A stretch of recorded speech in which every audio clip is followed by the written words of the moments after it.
ஆந்திர மாநில முதல்வர் சந்திரபாபு நாயுடு உள்ளிட்ட பல தலைவர்களின் தொலைபேசிகள் பதிவு செய்யப்பட்டதாக எழுந்த புகார் குறித்து விசாரணை அமைக்க மத்திய அரசு தயக்கம் காட்டுகிறது.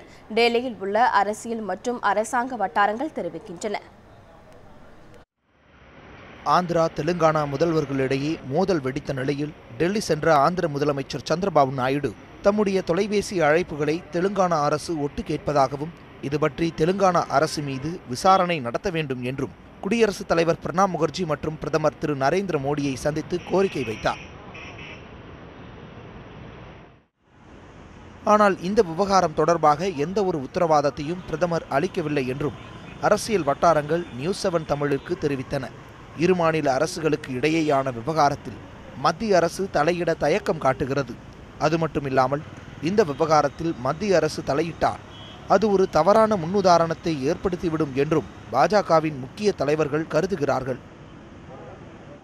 Chandrababu Naidu's representation to Mr. Modi, the Prime Minister of this country, making some allegations of the state of Telangana are wild. Because our Chief Minister has categorically stated that we did not tap any phone of any leader, much less the Chief Minister of Andhra Pradesh. So in these circumstances, unless there is a prima facie case, I don't think that the government of India will take any steps as expected by Mr. Naidu. மத்திய அரசு தனது அதிகாரத்துக்குட்பட்டு அனைத்து நடவடிக்கைகளையும் எடுத்துள்ளதாக அரசு தரப்பு கூறுகிறது. உள்துறை அமைச்சகம் ஏற்கனவே மாநில ஆளுநரிடம் அறிக்கை அளிக்க உத்தரவிட்டுள்ளது. Central government is already inquiring into the matter.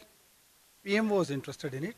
They would like to get down to the truth and they would like to know what exactly has happened. So they depend on the Home Ministry. And the Home Ministry has already asked the governor to forward a report, and governor is here and in person he is talking to them and also giving his reports. பிராந்திய கட்சிகளுடன் நல்லுறவை காக்க விரும்பும் மோடி அறிவிக்காது என்பது அரசியல் விமர்சகர்களின் கருத்து. மேலும் தேசிய ஜனநாயக கூட்டணியில் இருக்கும் தெலுங்கு தேசம் கட்சி சந்தித்து வரும் சிக்கல் இது என்பதால் பாஜக சற்று பொறுத்திருந்து நடவடிக்கை எடுக்கலாம் என அவர்கள் கூறுகின்றனர். ஆந்திர மாநிலம் பிரிக்கப்பட்டு தெலுங்கானா, சீமாந்திரா என்று இரு மாநிலங்கள் ஆன பிறகு தெலுங்கு தேசம் கட்சியின் தலைவர் சந்திரபாபு நாயுடு எதிர்கொள்ளும் முதல் அரசியல் சவால் இந்த தொலைபேசி ஒட்டு கேட்கப்படும் விவகாரமாக அமைந்துள்ளது. இந்த சவாலிலிருந்து சந்திரபாபு நாயுடு வெற்றிகரமாக மீள்வாரா? பொறுத்திருந்துதான் பார்க்க வேண்டும். சிவப்பிரியன், நியூஸ் 7 தமிழ், புதுடெல்லி.